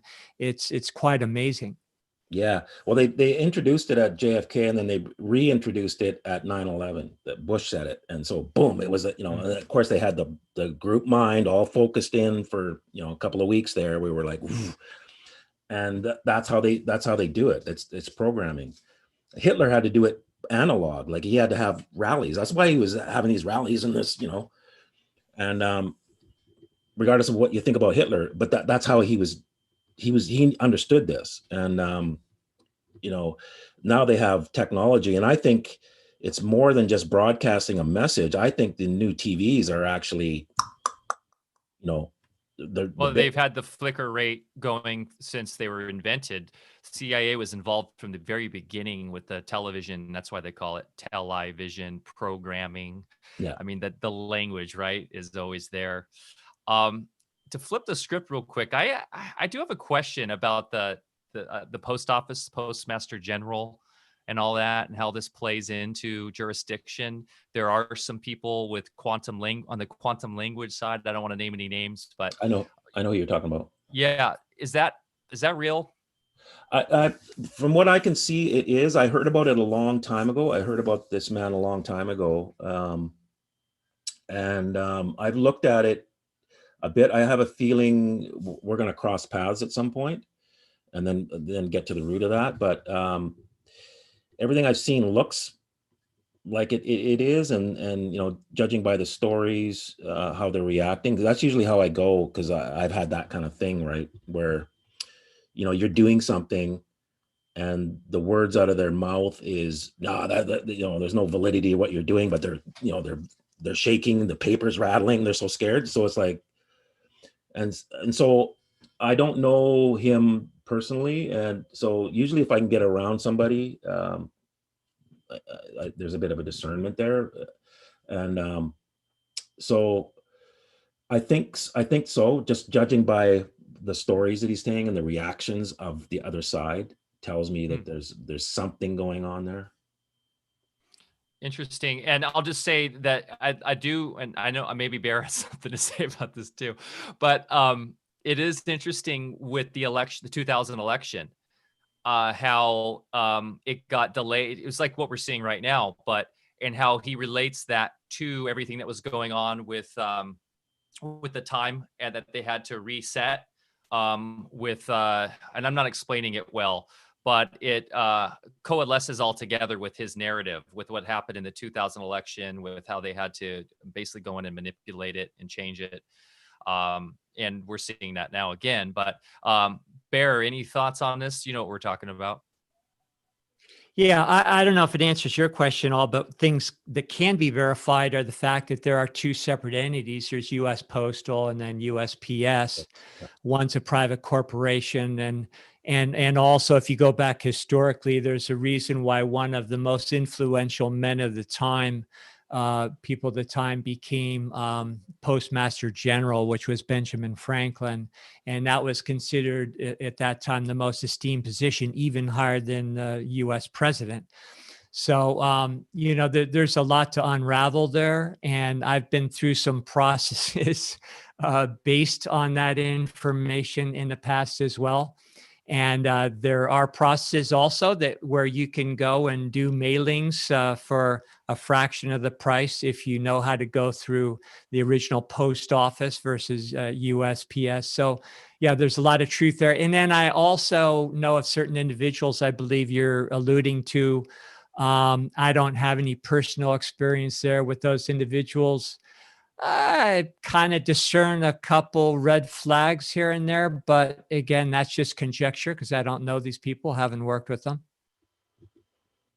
Yeah, I'm in the same boat, so it's hard to hard to tell. So is the quantum language thing though? Is that a real aspect to all of this and how that's worked into the rewritten Constitution and all that?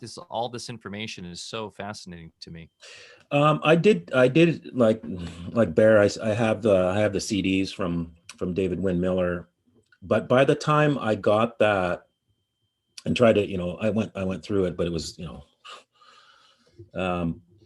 by the time I got that, I had already learned the other side's way of manipulating English, because I'd been down that road. So I was already writing documents based on their, what I call word magic. And so I wasn't that drawn to it, like to spend that much time on it, because what I was doing was already working.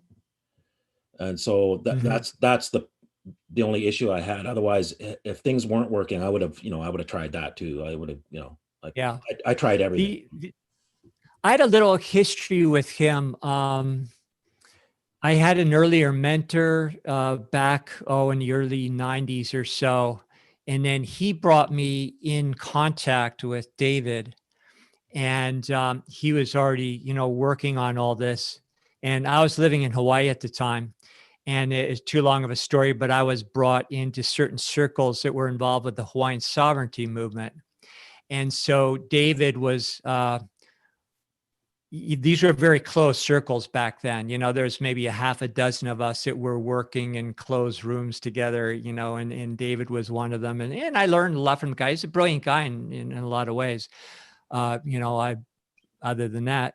But so he was brought in at the Hawaiian sovereignty movement in order to translate the Hawaiian Constitution into English, but keep it into relevant present tense time. And that had to be done so that Constitution and the claims that the Hawaiians wanted to make at the World Court would be heard. Now, I was told by the same group now, when they went to The Hague and had their hearing and actually were victorious over US Inc., which I believe can be verified. What I wasn't aware of is that, but I was told by the same people that the Hague would automatically hear your case, if it was in that quantum present tense time. I don't know, I can't verify that, but, a lot of parties claim that to be true. So I had a little history there, did, work with certain parties, and it's a fascinating subject, quantum language. And I think there's something to it, because I did learn a little more than just a little bit of it. I never used that in court to challenge any kind of process. So, although other people that did it claim to have a lot of success. Right. Interesting. Yeah, I mean, there's so many avenues to go down. One thing I would love to, this is the biggest probably question we get, is in regards to, you're in a store, you refuse to comply with, let's say, a mask mandate or something, and they call the police on you. Are there current statutes, let's say you're in the United States, that protect you against them forcing you to, to essentially be arrested there for not complying with these, unlawful mandates? Well, I don't talk too much about masks because it's too variable, and there's no one answer for every place, because some places there's the illusion that it's mandatory, and other places they have they pass some statute in to one degree or another. So everybody has to, number one, do your own research, read what the act says, read it a couple of times, and see where the loophole is, because they have to leave a loophole. They have to leave an out, and they always do. So find that. It may be hidden in language, speaking of language, and then make your decision on how you're going to conduct yourself based on that. So there's no one answer for the masks or lockdowns. It's too variable. I've just seen too many things where it's just, there's the illusion of it mandatory, and they're using that word, but there's nothing behind it. Well, there's the idea of deprivation of rights under the color of law, right? Where it is just a statute. Statutes are just, they're part of the what we've been talking about this whole time. They don't actually have, if they are actually causing you harm, then you are empowered as a human, as a natural living man, to essentially stand up for your rights. And there are processes. Tom Barnett's great at this, by the way, guys, and we've talked about this in other shows, to stand your ground and not consent. But your rights you don't have the right to do business with somebody. Mm-hmm. They don't have the right to force business on you, and you don't have the right to force them to do business with you. Correct. So you got to understand that as well. So everybody has the right to contract or not to contract, and that's what we're really talking about here with this vaccination. So you got to understand, if you don't want somebody forcing something on you, then you cannot force yourself into a store. Like it doesn't exist. Like you don't have the right to shop at Walmart or whatever it is, right? That does not exist. So but there are ways around this. And usually it's within the act itself, or you just have to understand what it's saying and then be able to articulate that in a relaxed manner towards the person who's trying to. Yeah. They're usually in ignorance as well and think that this is so. But if you engage like argument, that's going to bring the police, and the police are there to keep the peace. They're peace officers as well. Yeah, you show that you're belligerent if you argue. The thing I always do is if I come in without a mask and they say, "Oh, you got to put a mask on," I say, "Well, okay, I'm not going to do commerce with you." And I start to walk out. And I've actually had people go, "Oh, no, you're good. You're good. Okay, just keep 6 feet away. 6 feet away." It's just rules and procedures. Yes. That a lot of these people are following. And it's funny when oftentimes the manager gets called and the manager's like, "No, let them do their thing." Sometimes it's just the rule followers thinking they need it's their own ego. But yeah, you're spot on, right? It's when you're belligerent by arguing that then the police can come in, and because that's what their job is to do. Yeah, to keep the peace. And I'm also finding sort of worldwide, a lot of people that are, and I don't want to say the wrong thing here, but there's quite a bit of news of people being arrested but then you don't hear the rest of the story. Yeah. And they're just let go. There's no charges, there's no nothing. So it's creating that illusion that if you do this, you're going to get arrested. Well, yeah, but then you're let go right away. So there's a lot of that going around all around the world as well. They're using that as a tactic to control people, control the narrative. Definitely. Yeah. So Cal, let me ask you this. If you've had any experience with this yourself or others, if you're shackled and put in a cage, and if you do not consent to anything, including volunteering your fingerprints, your mugshot, and everything, that after 72 hours they'll release you. I've actually seen that happen. And that's the 3-day resurrection period, of course. And if you can endure them stripping you and turning on the air conditioning and not feeding you or whatever they throw at you for 3 days, bounce you around the cage a few times, then they let you go. And I've actually seen that happen more than once. So is that kind of a universal thing that's understood in law enforcement? Yep. And there's a 24-hour one as well, at least here in Canada. So there's the 24 and the 72. And I've seen it in court where they arrested somebody in court for not appearing. He's in the court, arrested for not appearing. And then they held him and he didn't say much, I guess. And even the prosecutor, time was running out because they had arrested him the day before. And he's going, we got this 24-hour. And I heard him say it to the judge, trying to say quietly, right? And I could see the time was ticking. And the judge, she was amazing. She kept her cool and, really convinced the guy to sign like a bail here, like a bail agreement or whatever it was. Otherwise, they'd have let him go. I really sensed it. And so that is all real. And you have the right to remain silent. Anything you say can and will be used against you in a court of law. And if you don't say anything, and you have the right to say nothing, there's nothing they can do. And if you even look at Yeshua's trial, he said very little during that. It was, I don't know, it was more than a day. He was bounced back and forth in jurisdictions, and he said very little. Yeah. So it does kind of prove out that they need your consent.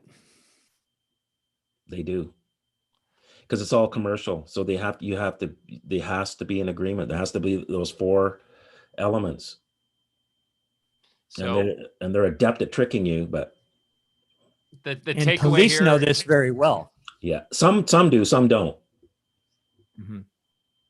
They're trained, so they have words they use, and they have actions like they'll drop and slide pieces of paper, and they'll say, "Do you understand?"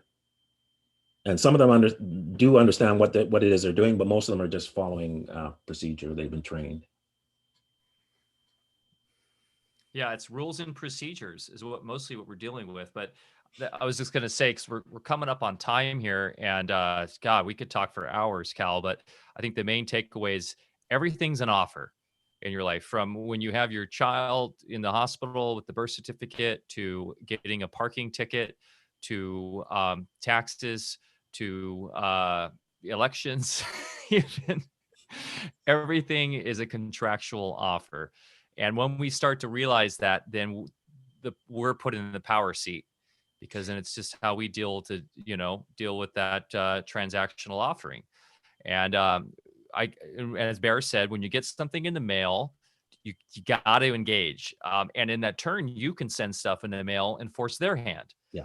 So it's a two-way street always. And so people are wondering, Cal, they're saying, do we have to pay for this to get this information through your site? And I think one thing we reiterate is, like, you're doing the work to make this really easy on them. So if they want to opt in, I'll let you speak to this, then there is a fee to do that, but there are also resources out there, people. If you want to go do all the work, there are free resources out there, and I can point you to some as well. But Cal, do you have any of those free resources as well, or is everything, how does that work with InPower now? We are doing a membership site, so it's $15 a month, and then you get the full document and support like the notice of liability, you get all the teachings we have, all these interviews will be available, including this one.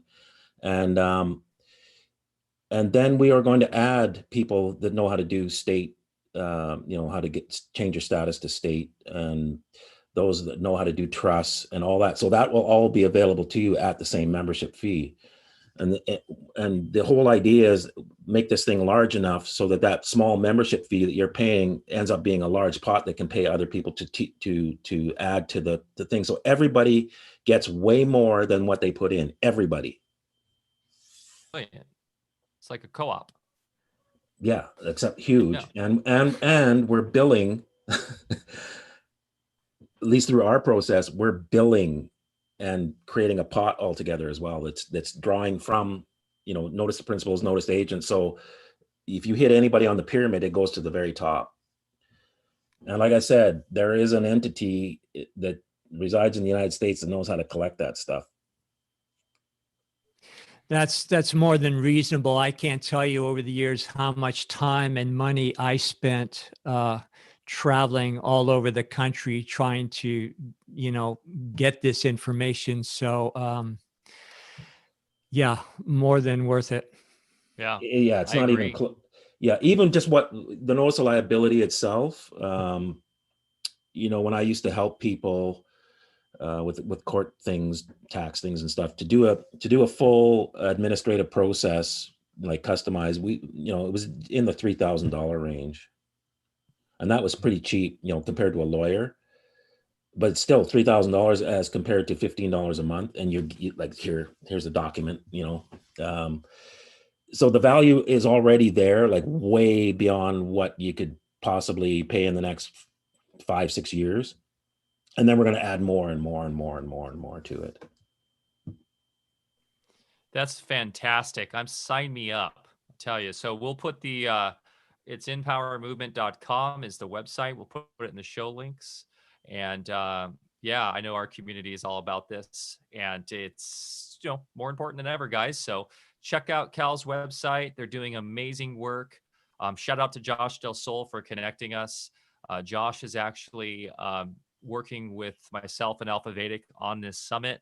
And Cal, we are excited to have you on the summit panel with I think Lena Poo, maybe Ken from Gemstone, a lot of the great minds out there who are working these solutions on the side of common law, natural law jurisdiction. So that's going to be a next level panel, going deep into all these processes and giving people tools and techniques and more ideas on how they can implement this stuff in their daily lives. So that will be coming out. I think that the summit itself will launch in February, but we're hoping to have the initial registration early January. But yeah, thanks so much for taking time out of your busy schedule today, Cal. This has been a fantastic talk. Any final closing comments for our community? Move out of fear, like move into the new. Try and get your mindset there as if you're, there's a holiday coming and you're just like excited to get there. And it's really, I think it was said, it's still going to get dark. It's dark now, and it could even get darker. But there is a light at the end of the tunnel, and even though we can't see it, I've been there. I've been in that dark tunnel where you can't see it. And then all of a sudden, boom, you come out and you're victorious. Like I came out of that 60-day thing victorious. Fantastic. They scampered away like, oh, after torturing me for 60 days. Right. So and I didn't do it. It just happened that way. So I'm looking forward to this, on a worldwide scale of us coming out of this and being set free and being prosperous all instantaneously. Like boom, like we're going to come out victorious. Love it. And the more of us that can stay in a state of perpetual joyous anticipation, that will shape our reality. Exactly. Yes. Which is what we're always doing here. And for those who want to know more about what Cal was just talking about, he's gone over this in a number of interviews. I think with Matt Belair, you kind of touched on it. And some others. So if you want to know more about Cal's story, which is amazing, we didn't really get into it here because we understand a lot of our viewers have already seen that. But if you do want to get more info on his story and what brought him to this, it is a really great one. And you were on Matthew, our friend Matthew Belair's a podcast where you went into that, and you've been on just look up Cal on YouTube or Google Cal, and you'll find that information. It's really great to dive into. And you've been through the ringer and you came out the other side. And as you say, you're already in the new world, as I feel like Baron and I and Alfa Vedic are as well. So we really resonate with that message. We feel like it's more important than ever for everybody within our community and within other communities coming together that we act in that way and that we spread that message. So thank you so much, Cal. This has been such an amazing, positive podcast today. I feel like my soul is ringing truth, and light will always scamper the dark little creatures away, right? You turn the light on and all the cockroaches scatter away. Yeah. It's very simple, you guys. So thanks everybody for joining us on the chat. It was a lively one today. Sorry if I didn't get to all your questions, but join us in Telegram as we expand the conversation as always. t.me/Alfa Vedic, or jump in the Discord, alfavedic.com/Discord. Thanks everybody. If you enjoyed this content, please hit the like, subscribe, share with your friends and family. We need this information out there, and go to Cal's website, InPowerMovement.com. That's InPowerMovement.com. Thanks, guys. Enjoy the rest of your day, evening, wherever you're at. Get outside, get into nature, plant something, get your feet in the dirt, go for a hike. Nature is the best remedy. Cheers. Hey, everybody on the stream, thank you. We love you. You guys rule. Thanks for the new followers. We appreciate you so much.